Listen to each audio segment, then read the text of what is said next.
Chapter 14 to 16. Chapter 14. The Talking Toilet Takeover. When Captain Underpants was finished commandeering underwear of local civilians, he dashed back to Jerome Howard's Elementary to save the day. The school was now overrun with chaos. Mrs. Ribble came tearing out of the door, followed by several evil toilets. "Help me," she cried. "They've swallowed every teacher in the whole building except me." "Don't worry, ma'am. I won't let them eat you up," Captain Underpants said as a toilet ate her up. "Oops," said Captain Underpants. Now only George, Harold, and Captain Underpants were left. They stood on the front lawn of the school, completely surrounded by hungry, drooling toilets. "Yum, yum, eat 'em up," the talking toilets chanted. "Yum, yum, eat 'em up. Yum, yum, eat 'em up. Yum, yum, eat 'em up." "We're doomed," cried Harold. "Never underestimate the power of underwear," cried Captain Underpants, as he stretched and shot underwear to the waiting mouths of the talking toilets. Unfortunately, the toilets just swallowed the underwear whole.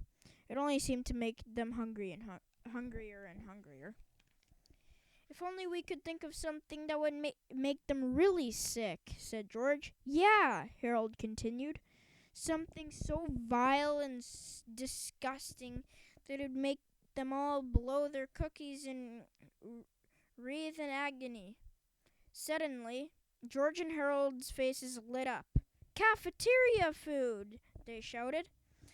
And faster than speeding waistband, our three heroes dashed into the school. Chapter 15. Creamed chipped beef to the rescue.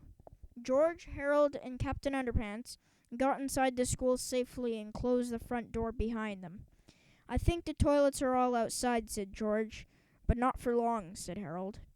Quickly, they ran to the school's kitchen and discovered a cart holding a large vat of something green and sludgy.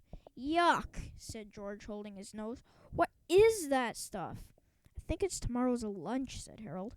"Perfect," said George. "Never thought I'd be glad to see cream chip beef." Together, they wheeled the tub of stinky green goop down the hallway and out the side door of the school. Captain Underpants sat on the cart and stretched a pair of underwear over his head like a slingshot. George stood over him, scooped some cafeteria food into the underwear, and stretched it back. Harold wheeled the cart toward the talking toilets. "Tra-la-la!" shouted Captain Underpants loudly. The talking toilets turned and saw our three heroes. All at once they shouted, "Yum, yum, eat 'em up," and the chase was on. Harold pulled the cart across the playground as the toilets zipped after him. "Fire one!" cried Captain Underpants. George shot a glob of cream chipped beef into the first toilet's mouth. The toilet swallowed it whole. Harold kept pulling, as George scooped another serving into the underwear and pulled it back. "Fire two!" cried Captain Underpants. Zip went the cafeteria food right into the second toilet's mouth. The whole process repeated itself until every last toilet had swallowed at least 2 servings of cream chip beef. "We're almost out of ammo," Captain Underpants shouted. "And I don't think we can run any more," said Harold, huffing and puffing. "Don't worry, look," said George, pointing at the toilets. They had all swallowed down and were beginning to groan and wobble around. Their eyes crossed and they turned an odd shade of green. "Look out," cried Harold. "I think they're going to hurl." And that's just what they did. George, Harold, and Captain Underpants watched as the toilets upchucked everything they had eaten during the day. The cream chip beef, the underwear, even the teachers all came out without a scratch. Then the toilets spun around in small circles and fell to the ground, dead. George checked the teachers. "They're alive," he said. "Unconscious, but alive." "Wow," said Harold. "That was easy." "Too easy," said George.